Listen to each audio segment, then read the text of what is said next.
যায় জমি ঠিক যায় বছরের পর বছর জমি কিনে যায় জমি আছে হ্যাঁ জমি ঠিক যায় তো জমি ঠিক যায় জমি আছে পানি আছে কিন্তু কিন্তু পানি না ফসল নাই এক একটাতে এক এক মুঠে এক এক বছরের পর বছর ইসলামী বছরের পর বছর জমি দোকানটা দেশের কি অবস্থা এটা তো মূর্খ সূর্খ মানুষ দেশের কি হাল অবস্থা তারপরে Wake up to reality. ওই গ্রামের বাবুরা শুকনা করে ধান দিয়া আর পানিয়ে পেয়ে রাখে বর্ষাকালে পাট ভুইলা দিয়া পুরো গ্রাম তলে গেলে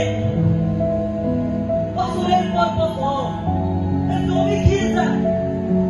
জমি আছে মাটি আছে কিন্তু ফসল নাই পানি নাই মাস্টার তোমাদের দেখতেছি তুমি পত্রিকা পড়তেছি দেশের কি খবর আমি একটু